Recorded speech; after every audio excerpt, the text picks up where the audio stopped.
Greetings and welcome to Drawings of Dragons. I'm your host Miguel Lawler. I'm happy to have you here, and you probably noticed that my voice is a little strange.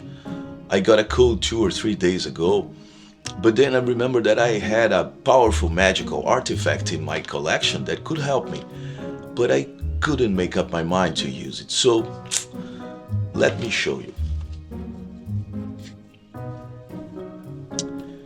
And here it is. I know what you're thinking. It looks like an egg, but it's not. It's a powerful magical artifact. I will tell you the story on how and when I got it, and you'll be amazed, I'm sure. So, please, come with me.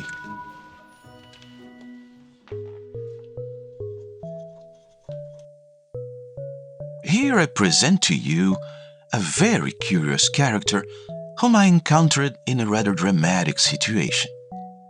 I was trailing a merry band of adventurers, taking advantage of their wanderings to enrich my naturalist and scholarly archives, when we fell victim to an unfortunate orc attack. I, always blessed with swiftness and skill in finding effective hiding spots, managed to escape the malevolence of the orcs. However, my companions were not so fortunate and had a hard time ridding themselves of those nasty creatures. In the end, my fellow travelers were badly battered. There were 5 of them in total, all in a pitiable state. 2 teetered on the brink of death and the most desperate condition.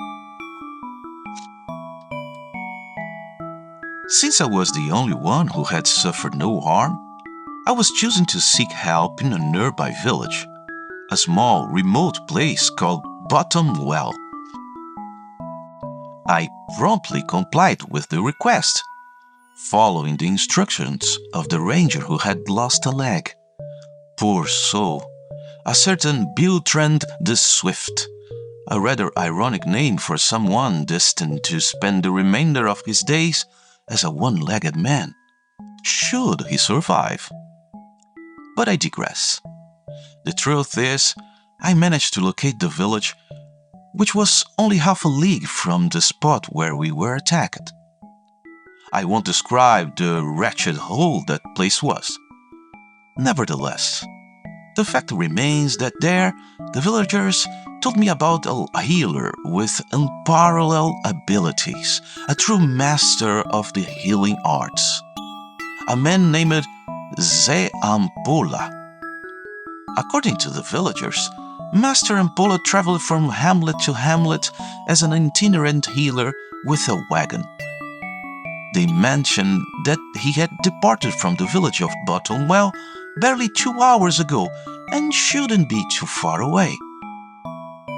They were even willing to sell me a rather vicious, one-eyed donkey for the pursuit, an animal that cost me much more than I would have paid had I not found myself in such a calamitous situation.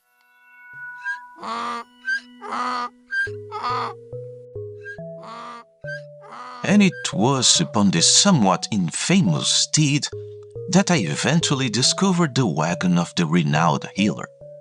I must confess that my surprise was not insignificant upon encountering this character. In fact, that is precisely why I deemed him worthy of inclusion in my compendium of marvels and wonders. Stationed by the roadside, I encountered an intriguing wagon, resplendent with vibrant colors and apparently furnished with all the requisites befitting a perpetual traveler. Adjacent to the wagon, a colossal bird, the largest I had ever beheld up to that point in my life, pecked at the tranquil ground, surrounded by smaller avian companions who mimicked the giant.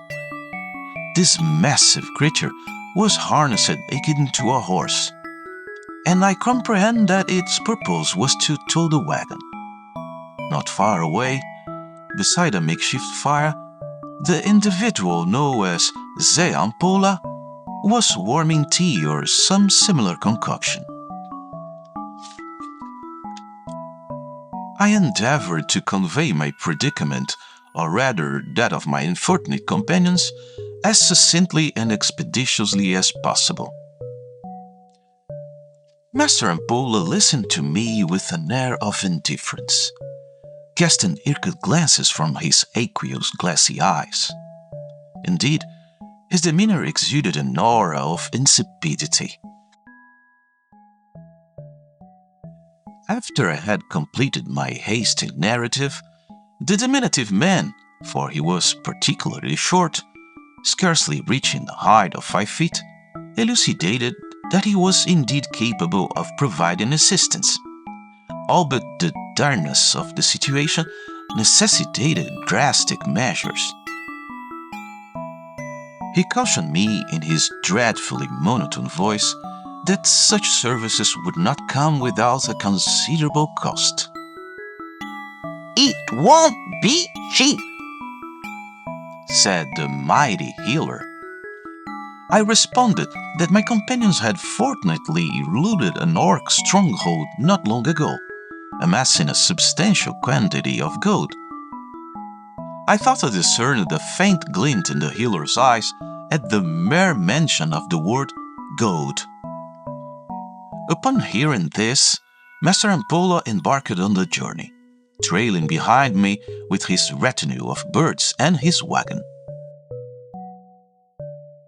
It was already evening when we finally arrived at the location where my fellow travelers awaited us. Regrettably, the two individuals in the direst conditions had already succumbed, and Biltred the Swift was not far from joining them.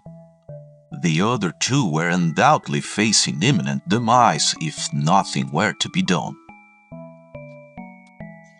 Despite the supplications of the 3 survivors, Master Zampola sought to verify both the authenticity and the quantity of the gold produced from the orcs before rendering assistance. Once his curiosity and avarice had been sated, Ampola retrieved a mysterious wicker basket from his wagon, brimming with eggs of diverse shapes and sizes. "These are my most potent remedies," he declared. I offered to fetch a pen to crack open the eggs, but Master Ampola clarified. "These eggs are not meant for consumption. Verify for yourself, my dear friend." To my astonishment, I discovered that these eggs were weighty and as hard as stones. Some, the smallest ones, resembled quail eggs in size, while others were comparable to chicken eggs. There were some that resembled duck or goose eggs, and even one so massive that it could only have been laid by the colossal bird pulling the wagon. They came in various textures. Some were smooth with iridescent hues, while others were rough, all of them seemingly impervious to cracking. "These are magical suppositories," exclaimed Master Ampola triumphantly. Those words alone had a remarkably invigorating effect on my 3 alien companions.